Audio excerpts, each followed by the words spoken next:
Okay, hello and welcome to our beloved parishioners. This is Praise Be to Pod, and I'm Ashley. I'm Bailee. And welcome to our 4th episode. Wow, 4 in. It's pretty exciting. Thank you so much for joining us. Bailee, what's on your heart? Okay, wow, there's so much on my heart these days. So I just got back from probably one of the funnest weddings I've ever been to in my life. It was such a blast. And it was in Tulsa, Oklahoma, which is where I went to college at Oral Roberts University, TM. And I do that for Oral Roberts. Wait, what's TM? Trademark.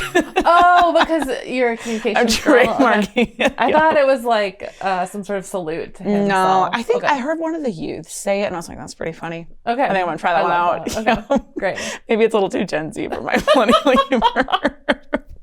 Okay, so I went to Tulsa, and it was a friend of mine who also went to ORU, and he was getting married, and it was literally such a blast, but I had so much fun. I felt so free on the dance floor that I just kept pounding drinks. And I recently gave up drinking for Lent. And so I just wasn't at the level that I normally am at. But I was just having so much fun, and I just was having so many out-of-body experiences that I did not realize that my body was failing me. I ended up throwing up at the wedding. It was in a back room, but I'm 30 years old. I can't be throwing up after drinking at weddings. So I felt really bad. I threw up a little or I don't know if it was on the couch. I think I threw up in my hair and it got on the couch and on a rug. I don't even know who cleaned me up, but I woke up the next morning at 4 a.m. and I started crying. Not because I was sad. I don't even know why I was crying, but I think I just felt really bad. But anyway, my friend who I had gone to the wedding with had stayed at their friend's house that night. And I fell asleep in my friend's garage because he had a couch out there. And so they texted, they're like, hey, are you ready to go? And I was like, yep. So I just grabbed my stuff and I walked out. And they said that when they saw me, they were like, something bad has happened. And they were really worried, but I was like, no, I threw up. Had a lot of fun. You just had to make Oral Roberts proud. I had to. I could feel his spirit with me. He was very proud. So I've been processing that and forgiving myself for that. I've forgiven a lot of people for throwing up at my parties, but never a wedding. That was not cool on my part. But it happened. So I got to atone for it, I guess. And then another thing I've been thinking about is my baby sister is having a baby. He'll be the first niece or nephew of the family. And I've been talking to her on the phone a lot about babies. So I think that Instagram and TikTok think that I'm having a baby. So they send me a ton of baby content. And one of them is from this lady who does these different scenarios of how people treat you really weird when you're pregnant or after you have a baby, really just not respecting your boundaries or always making suggestions that are just not asked for. So I've been taking notes about okay, don't do this, don't do that. And one of the things is that if you're going over to help a new mom, they're don't just go insist on holding the baby. Go and because they want to hold their baby, go help them do the dishes or do that. So I was talking to my sister and I was like, do you I'll just help with household stuff so that you can hold the baby. And she was just well, I want you to hold the baby. You're his aunt. I think this is kind of a hot take. I feel when I'm with a mom that just had a baby, I'm sure you want a break from holding the baby. Well, I think that a lot of people think that, but I think it's probably just people have different preferences. I think the creator... I can take him off your arms. Right. Yeah. Well, I think in the scenarios, the creator is the mother is not being listened to. So when someone's oh, can I hold the baby? They're just oh, I got her. You can go do this. And then no, I insist. So I think that that's more, but it's hard to know from mom to mom because I think some of them are just I just need someone to do the dishes. Yeah. I know if anyone holds this baby other than me, they're going to scream. So I've been like thinking about that a lot. Okay. And then thirdly, and this is probably the thing that has been taking up most of my thoughts.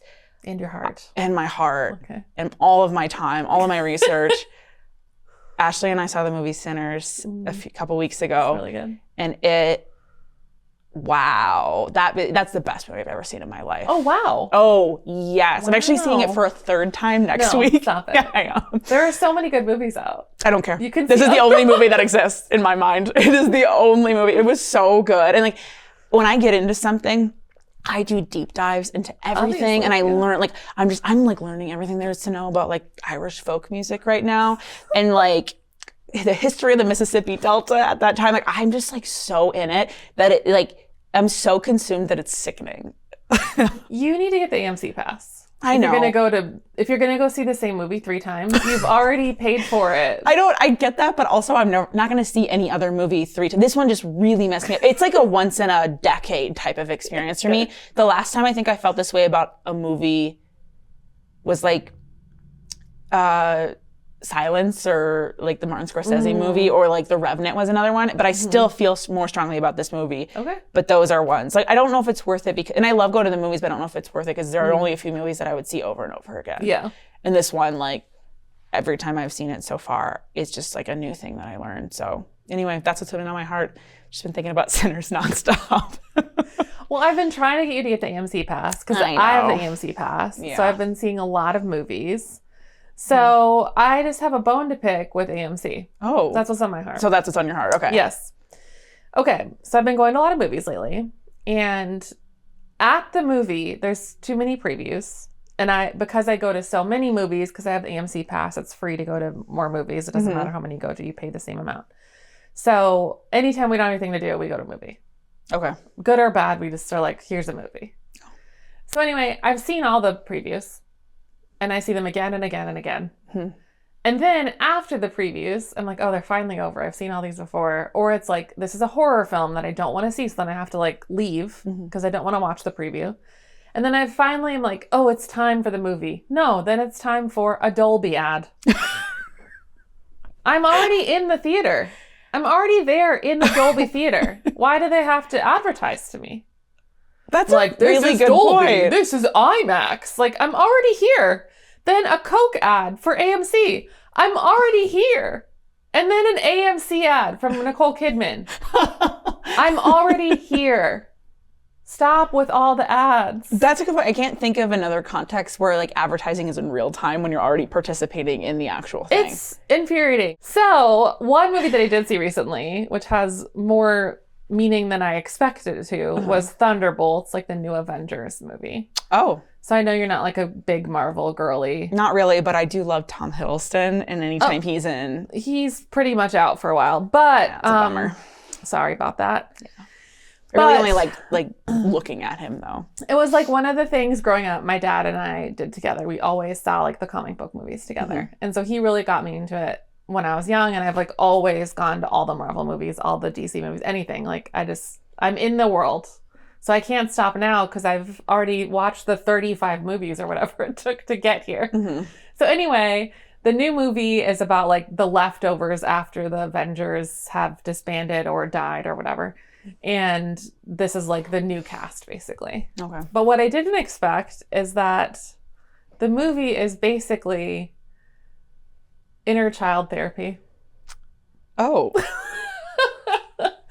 It's like, how much can you share about this without having any spoilers? Because I'm actually really interested. So I don't remember the character's name, but one of the characters has like a lot of emotional issues and trauma in their background, but they also have these like superhero powers. So I remember his name, but I don't remember his superhero name. But he's like causing devastation by not going back and like repairing his wounds. And so if you've ever done inner child work, you have to like go back into those times and then like be, as an adult, care for your child self. Okay. And that like repairs your psyche. So it's like, it's a little bit like crazy how it works, but for some reason it does. It's worked for me anyway. But in the movie, they like go back into his childhood and like repair things to like make him a whole person. Oh, I actually really like that. It's crazy. That's like really precious. I was like, wow, like even Marvel is like taking on these amazing therapy tools that I've learned in the last 5 years. Yeah. So it's kind of cute.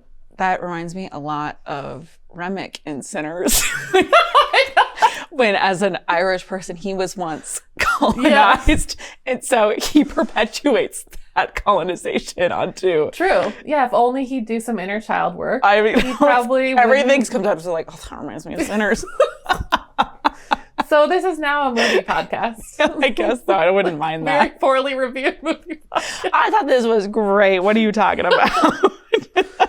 Okay, so there's no great way to transition into like our topic for today because it's pretty serious. So our topic today is about purity culture. So this is the first of our foundation series. So we realized as we covered like our first 3 episodes that there are things that are going to go throughout the rest of our podcast probably forever, that are kind of foundational ideas that have inflicted a lot on us or affected us a lot throughout our lives and throughout mainly anyone growing up in religion or a high control environment. You'll have a lot of these same themes. One's very specific to evangelical culture or just any high control religion in the 90s, I think, was purity culture was very prevalent. It even got into mainstream culture, but this is our first of the series. And Bailey's going to give us a content advisory for this one. Yes, and I'm just going to read it verbatim because we want to make sure that we just encapsulate this the best we can. So this episode contains candid conversations about purity culture, including discussions of shame, bodily autonomy, and the impact of religious trauma on sexuality and self-worth. Listener discretion is advised. We also want to acknowledge that, as cisgendered white heterosexual women, our perspectives reflect only a portion of the broader impact of purity culture. We recognize the limitations of our perspectives, especially in contrast to those of LGBTQ+ individuals, people of color, and other marginalized communities. So basically, we just want to also like acknowledge that we're gonna try to bring like touch on the humor of it, like we shared in one of our first episodes. Like, humor has been a way that we've healed from a lot of these things, but we want to know that that does not take away from like all of the very like intense harm that is caused by this ideology. So in no way are we trying to minimize it as much as like find joy and humor through our healing process. And I think too, to add to that, sorry to like give you all these disclaimers, but it's important, I think. Anybody who is a part of these religions or leadership in these religions has to subscribe. Is that the right word? You got it. Subscribe to the tenets of that religion. So I for one was someone who really perpetuated these ideas when I was in leadership in these roles. I definitely look back on that now and have a lot of regret and have a lot of shame. And I just want it to be clear that I hold nothing against anyone else in my life who perpetuated this or anyone else that I gave permission to have like authority over me, because I was a part of this religion and these situations. And I realized that we might have all changed how we feel about it now. And I just don't want anyone to feel like I'm so mad. I'm not mad at any one person. I'm more frustrated with how it affected me. Yeah. No, I think that's really good. I will also say too, like from like my perspective, like there are people who perpetuated this ideology on me that meant harm. And then there are also some who genuinely thought that they were protecting us. Yes. And to those, like, I can hold space for the duality of that they caused harm, but meant to like cause protection. And that's a really tough line to cross. And I would imagine that there's probably ways in my life that I am doing that as well. And so like, I approached this conversation like knowing that like it's more complicated, I think, than just like these people were wicked and they exploited us. Exactly. Yeah. So we're going to start off with the definition. So I pulled a definition from access.com, which is a faith-based site. What is purity culture? So from them, purity culture is a movement within some Christian communities that emphasizes sexual abstinence outside of marriage, along with applying strict views on modest dress and stringent dating roles. Often it involves commitment, ceremonies, and symbols like purity rings to signify a person's pledge to remain sexually pure until marriage. Purity culture has both been praised for its intention to uphold biblical values and criticized for potentially leading its subscribers to shame and even religious trauma. So now that we got all of those really boring things out of the way, I'd like to start with a few funny memories of this very serious topic, like the Jonas Brothers, Jessica Simpson, A true love waits pledge. Yes. And, a church purity ring. Those were good too. Yep. Or some horrifying object lessons. Oh, yeah. I remember some gum. Some tape. Some paper hearts. Mm-hmm. Some water. A lot of like object lessons and like drama skits. Yes. Like the Lifehouse skit. Are you familiar? Yeah, but did it have anything to do with purity culture? Well, there's this like she's dancing with like all these distractions from Jesus, and they're like they're like bringing her further and further into sin, and one of them is a man who seduces her. Of course. So obviously, it's a great song though. Okay, so do we want to start off with like our own stories? Yeah, let's go into it. All right, you want to go first? I would love to. Okay. So my church definitely had very strict like views of like what sexual ethic was. So we believed in saving yourself for marriage, obviously, as far as sex goes. And then there were also like sections of people that would waited until they were married to even kiss. Did you know any people like that? Oh yeah, it was the goal. So did you try to do that? No, I was already ruined. You were already you had the scarlet letter. Like I have kissed. Like, my first kiss was like in 7th grade. Like I was way past that. Nice. I was like, oh no. Yeah. What does my husband have left of me? I remember like even from a young age, even when I like had the intention to wait until I was married, finding out that people were waiting to kiss, I was just like, why? Like, what are you trying to prove? It felt like they were like, oh, God says this. Well, like, I'll give you like they'd one up each other. Like, I'll like wait for this. And I'm just like, why are you like acting like having intimacy with people is so taboo? Like it was so frustrating to me, even as a young kid. But that was not something that was directly taught to me. But it was, I guess, encouraged. But I will say I got more into purity culture stuff as I got older and we started going to like events, like Acquire the Fire. I don't know if you went to those or just different like conferences or went to like larger churches that were evangelical.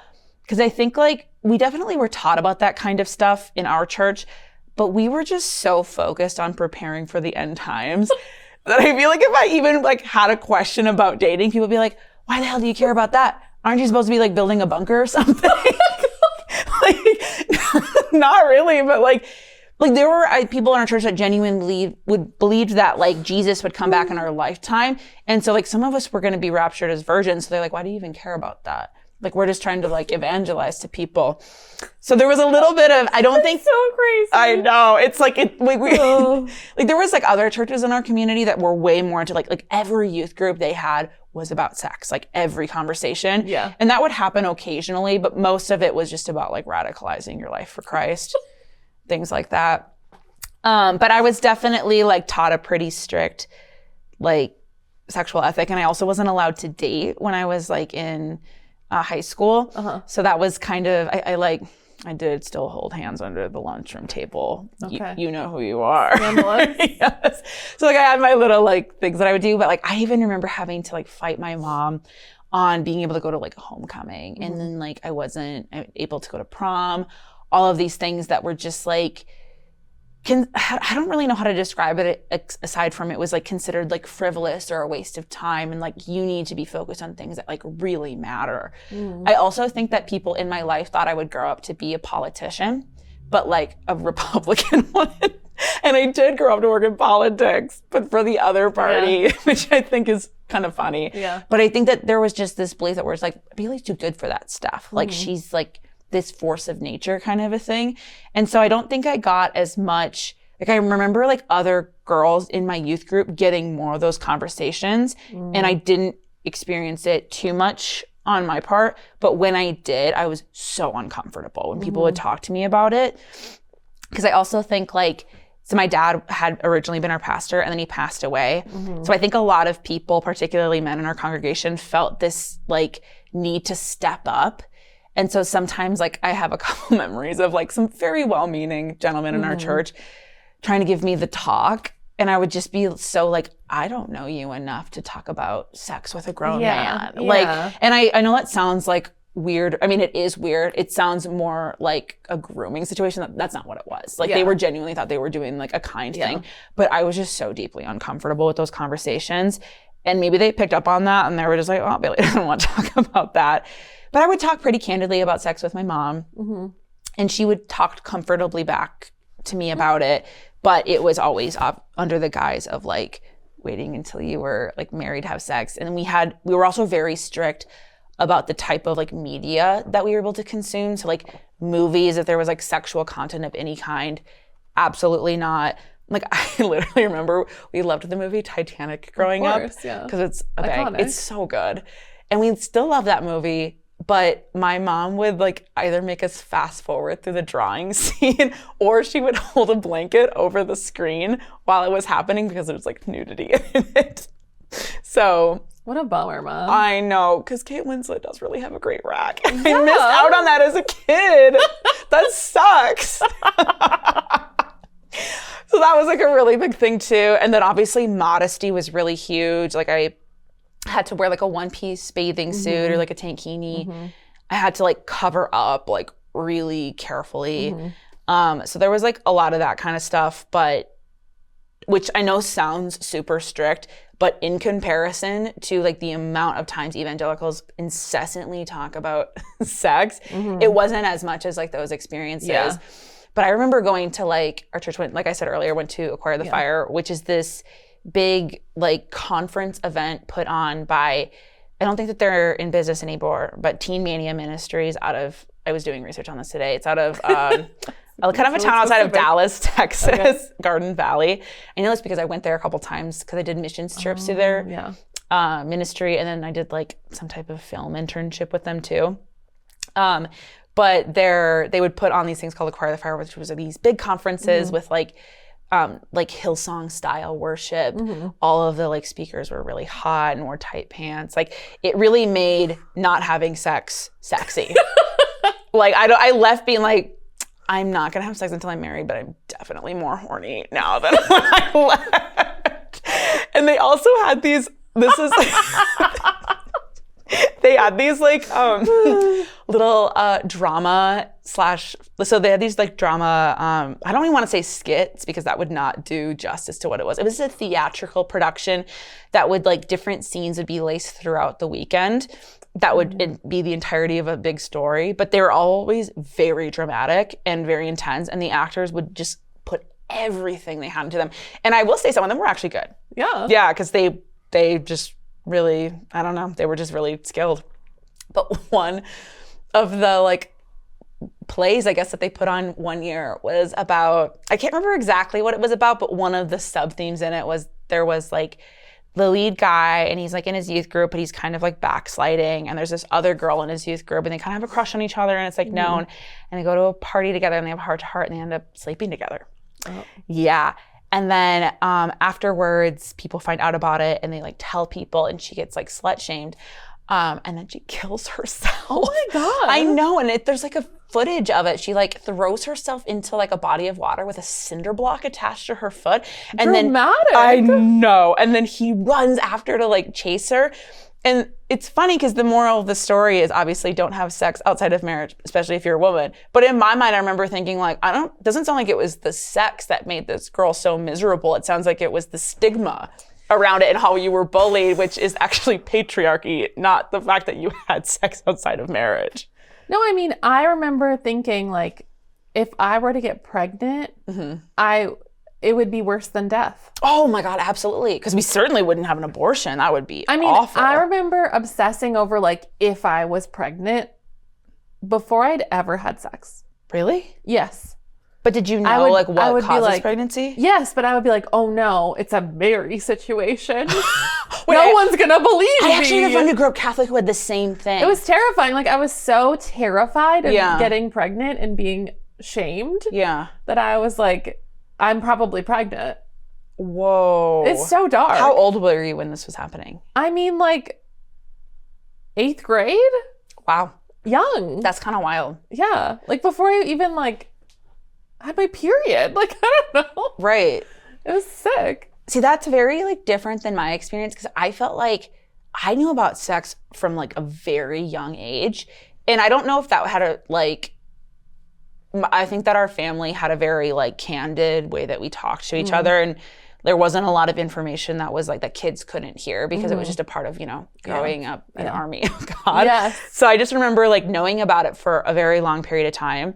I don't know if it was that or I just like also had, like I'm from like just the town I grew up in, there was just a lot of teen pregnancies. So it was just like, how did that happen? So that conversation was definitely a thing. Yeah. And I felt like I also had like a really robust understanding of sex because I think so much pressure was put on girls to like control the sexual dynamic. So like if your boyfriend was putting pressure on you to have sex, it was your responsibility to make sure that it didn't happen. So because of that, you had to be like armed with the knowledge of like what to avoid and what not to. Yeah. So I feel like girls knew more about sex than guys for that reason. And so that was like a really big thing. And I also remember being like a very, very young like girl and feeling responsible for like what grown men, how they would interact with me based on what I was wearing. Where it's just like, at the age where it's like, if any grown man is making a pass at you, he's a pedophile. But in my mind, I'm just like, I have to make sure I'm dressing modestly so that I'm not getting catcalled by like these much older men. So there was way more responsibility put on young girls to like, I guess, I don't want to say control because it's not a power thing, but to be responsible for the sexuality of other men. So I think because of that, we had a very robust understanding of like what sex was. So that was like a big factor. It was like too. very much the age of like, what were you wearing? Yeah, there was that too, which isn't exclusive to religion. That was just like, that's just like a big cultural epidemic as well. So Ashley, what would you say like your experience was with like the impact of purity culture?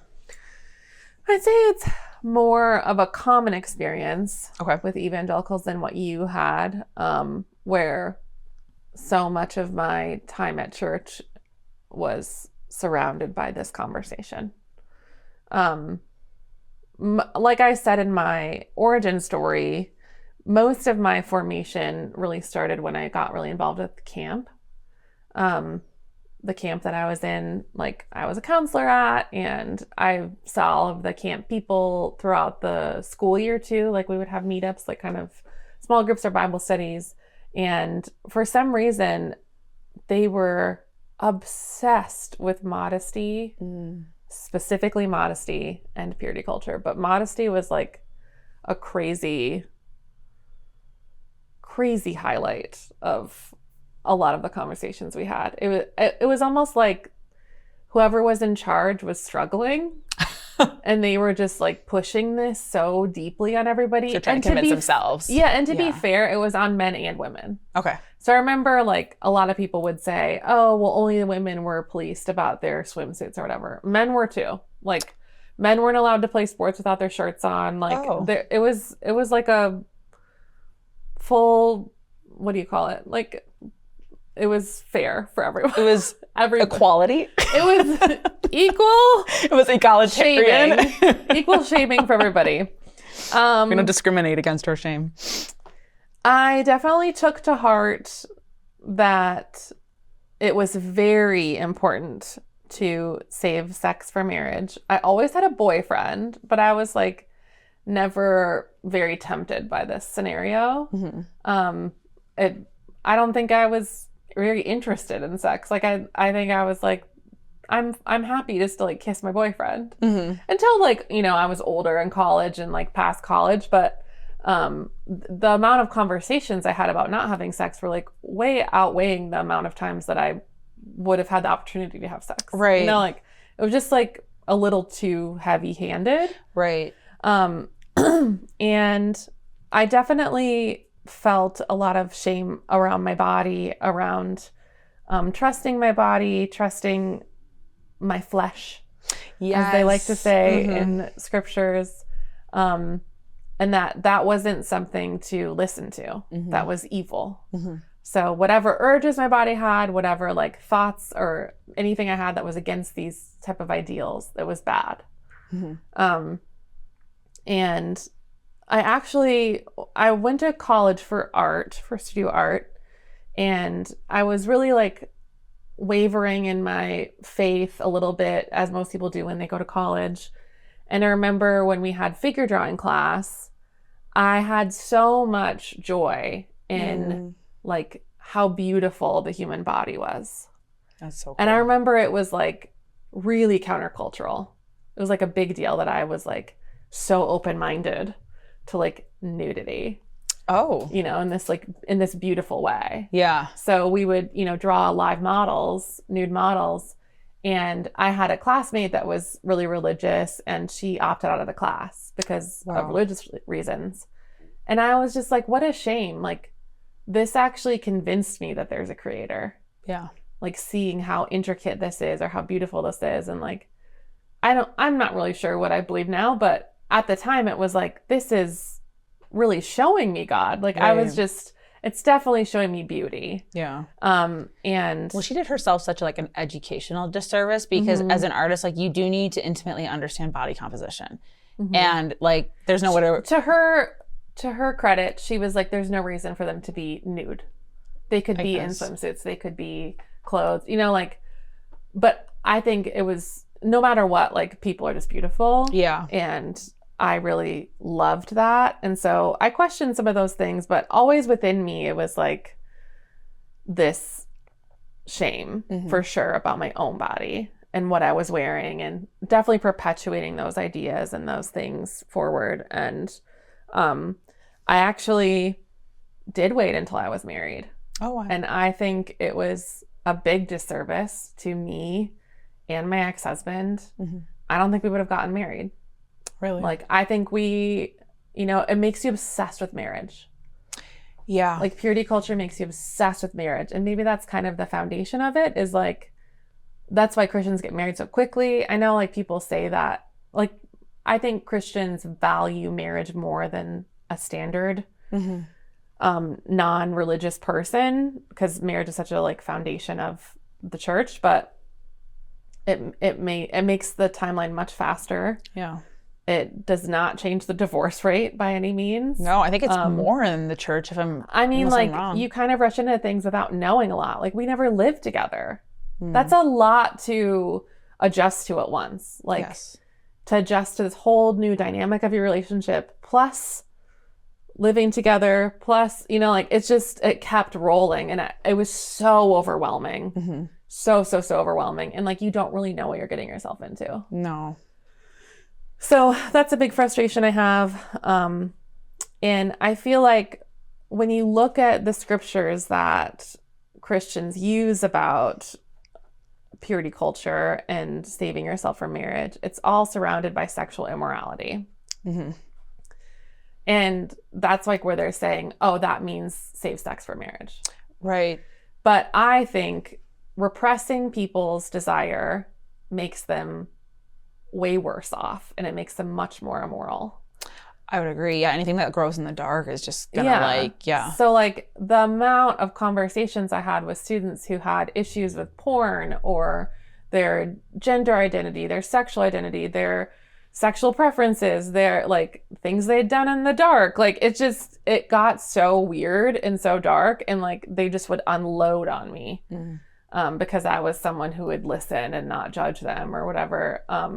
And it was like, if you could just express these things in a normal way, it would be so much healthier. Right. For you and for everyone else. And like, the men that I've dated in my life who were not religious were so much more ethical sexually and emotionally, like, just in every way, than ones who weren't. Like, the Christian men were much more perverse. Yeah, I can see that. Well, I also think too, like, when you don't have as much religious influence on your timeline of like when you want to start having sex, you're probably going to have sex when like the person you're having sex with is also learning for the first time. So there's more innocence to it. Whereas like, if you wait until like you're much older, the other person is going to be older too. And if they have like a lot of experience or something, they might be a little bit like, it might be too overwhelming. Whereas like, I don't know, like, there's a part of me that thought like, not that I'm saying that people should have sex in high school, but like, it would have been nice to like learn through someone else who was just like, oh, I don't know what I'm doing. Like, that's that's the way it's supposed to happen. Yeah. Because you're both kind of like safe in the sense that like, you're just you're both just nervous and stuff.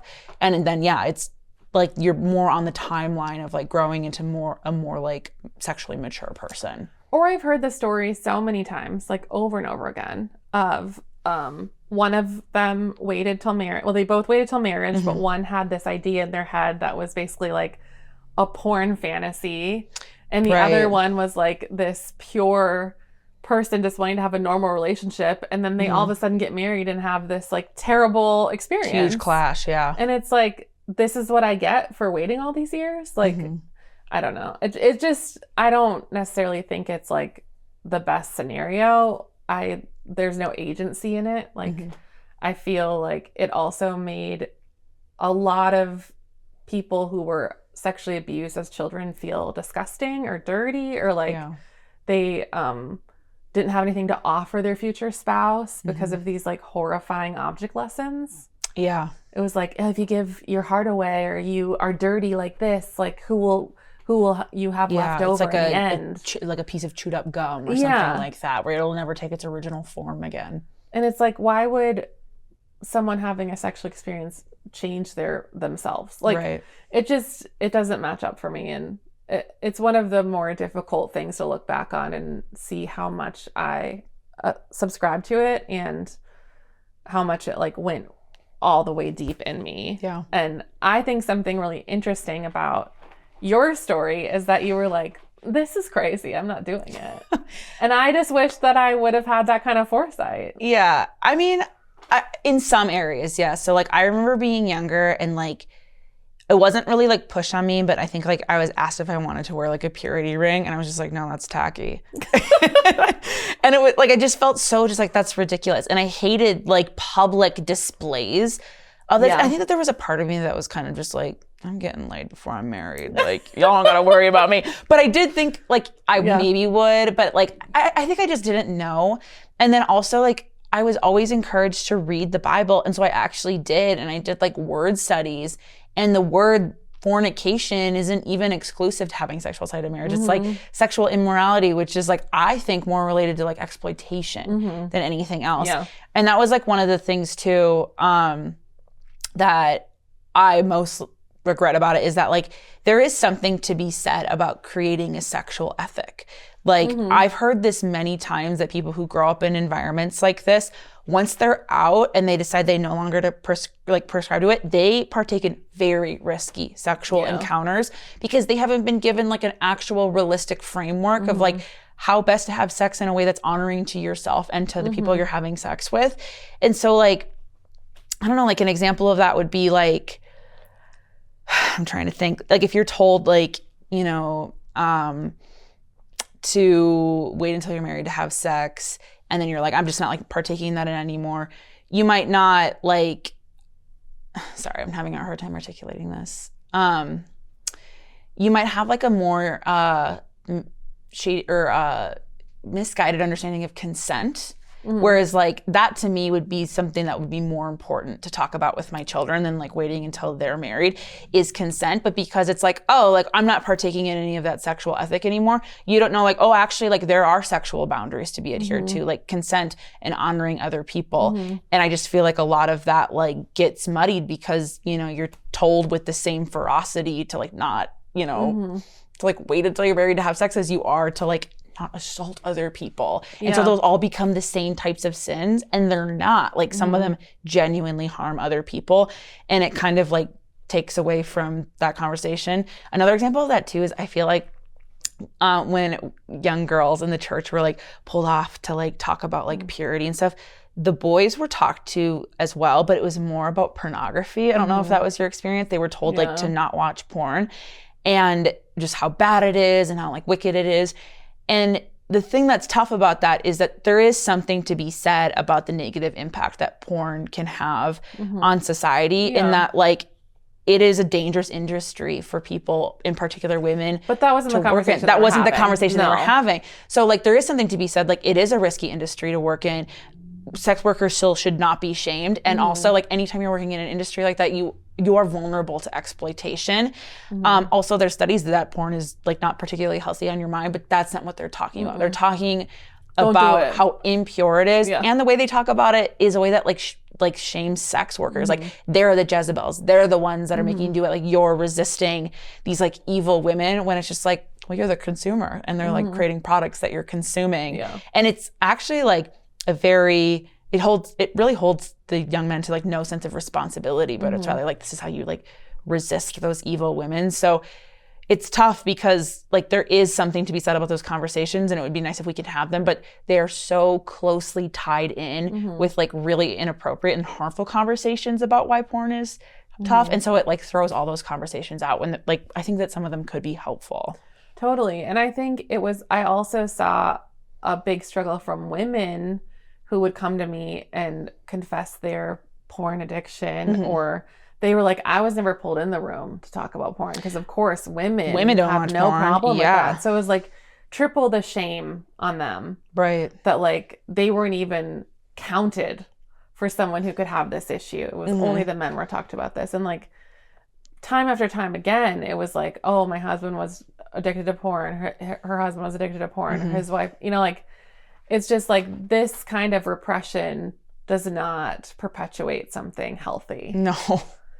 I don't think it helps with a healthy relationship. I don't think it helps with healthy like you're knowing yourself or what you want or your desire. Like it really messed me up to even trust anything within my body. I think that's maybe one of the most like the biggest, like it's the most grotesque parts of it is that like it makes you a stranger in your own body and it like removes and severs you from your own intuition, whereas like your body is actually your greatest advocate. But when you are taught that it's the devil or that it's like shameful or that it's feeding you deceit, you disconnect that sense of intuition, which will impact pretty much every area of your life. Yeah, and like when I was experiencing like crippling anxiety, I had no clue what it was because I was so disconnected from myself. Yeah. Because I had to be. Like, how can you go through life, and like continue to push everything away that you feel, but then feel some things? It's just like I had to do so much work in therapy to like reconnect to my body, or like I had to do yoga or like learn more about myself, like just my brain to my body. Like I had no clue. Right. Yeah. Well, and there's this like common misconception that like if you resist those urges for such a long period of time, the moment you get married, you're all of a sudden going to be able to tap right into them. When you've probably heard this too, and I've heard so many stories of people who waited until they were married to have sex, felt so much shame around it and couldn't flip the switch when it was time to actually have sex. They still felt so much shame even though they were married. And it's because you can't just like be shutting your body down over and over and over again and then expect your body doesn't trust you at that point because you don't listen to it. Yeah. So it doesn't like turn on, I guess, in the way that like it should. And so that's just like it's really tragic to hear. Like I honestly hear more stories about how it impacts like people's who are married, like their sex life when like it's supposed to be like preserving it and making it better.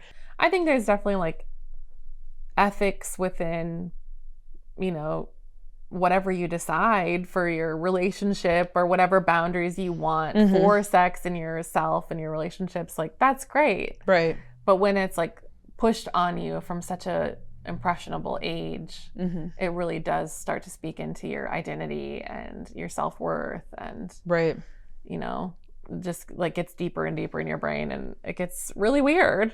Very weird, yeah. Well, and it makes like some other like standard responsible for like what your boundaries are.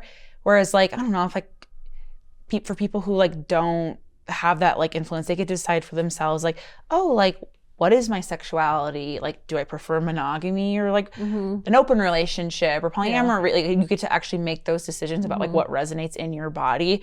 Whereas like, I just think that a lot of people really just sever that connection. And like, I just think it's really tragic to watch personally. So what do you feel like? Do you feel like we've already covered like anything you're unlearning or? Let me think. Deconstructing about this to like have your current life outside of your mother's modesty rules. Well, I think like one of the things that I feel like I unpacked. I mean, you're never done with healing. But I think one of the, like I've already unpacked a lot of just like shame around like having sex. But I think that one of the things that I still struggle with are just the very strict confines of like what feminine expression is versus masculine. So like an example would be like your, friend never got the porn talk and they felt a lot of shame. I feel like there's a lot of things that like, I have a little bit more of like a commanding personality in my mind, like there's like a little voice like, that's not feminine, like that's not like what guys like, or that's not what like, and it that brings a lot of shame onto me. And so I think I'm unpacking that right now and unlearning that like sexuality and expression is like fluid, and like also like being assertive is not limited to one gender. In fact, I think that like women thrive in being assertive. And I think that like in rooms where the women are in charge, they often work the best. Like not all the time, but like definitely. So I think like that is something that I've been unlearning, is that just like really rigid standard for how like women are supposed to show up in relationships versus men, because I do just have a little bit more of like, I guess, an authoritarian way in how I show up. And I feel like that was something I was told for a really long time was like a Jezebel spirit. And so I don't like, that was like a woman like that was just really looked down upon and like deemed as like undesirable. So I think that there's like something I'm working on is just being like, oh, like I'm still like desirable or something that like, because I was just told such like rigid standards of what femininity is. Also, I just feel like there's a lot of really backwards thinking that's coming back into the forefront of like the zeitgeist in the country, even apart from religion, like all the red pill bullshit, a lot of the like just very rigid standards, like trad wife stuff. So now it's just like, oh my God, I thought I was over that. I thought it was behind me, and it seems to be rearing its ugly head again. And so some of that kind of stuff is coming up, and so I'm having to address it as it comes up. But yeah, I feel like, if I'm being honest, like I feel like I'm mostly in a pretty good place with it now. Like I found a lot of like agency and autonomy, and I feel like I really broke away from all of that kind of, a lot of that stuff.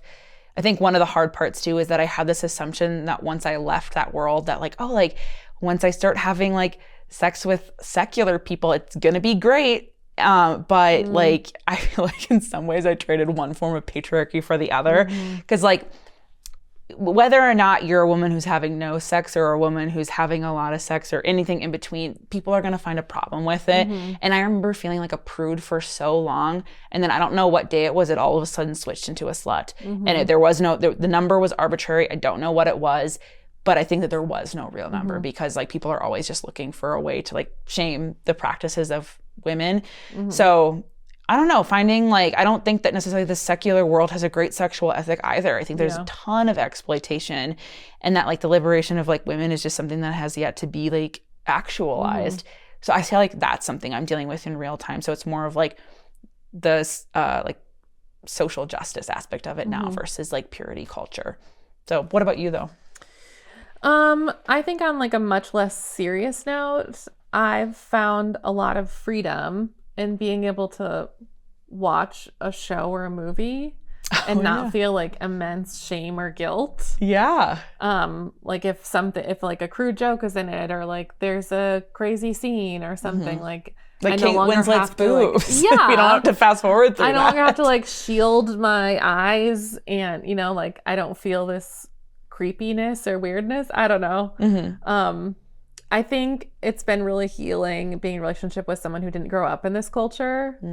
And I was so confused at how he was so normal, because no matter what, he still grew up in the 90s when it was like American Pie and Can't Hardly Wait and all these movies about men just getting sex from women. And I was like, these aren't good movies. No, they're very transactional. Like, respect women. And he's like, yeah, but in the end, it was just like a dumb movie.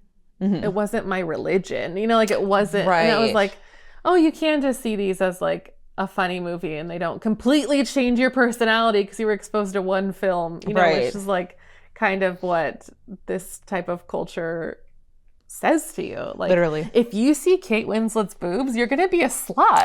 Like, obviously, you might show your boobs on it. Then you're gonna go into an old timey car and steam it up. Like, obviously, you're gonna leave your rich fiance. Don't do that. Don't throw that necklace in the ocean. Don't do it. Spoiler alert. So I just feel like, oh, it's so normal. Like that's. I've just been able to be a little bit more relaxed, which is nice. So I think that's mainly what we have to say today for purity culture, but I'm sure it will keep coming up. Yeah, it really scratches the surface because so much of it is seen through that lens. But I think it's a good foundation. Yeah. So we just want to have confession corner. So if you want to write in and ask questions or leave your confessions or stories, or any great resources of books, other podcasts, therapists who specialize in religious trauma or purity culture, that would be great. You can find us online and Bailee will tell you more. I will. So first and foremost, blessed are the listeners, for they shall watch the entirety of the Titanic movie without having to skip the drawing scene and without shame. So you can find us at praisebetopod.com or on Instagram at praisebetopod, and then also on YouTube at praisebetopod as well. So with that, it is finished. Bye. Bye.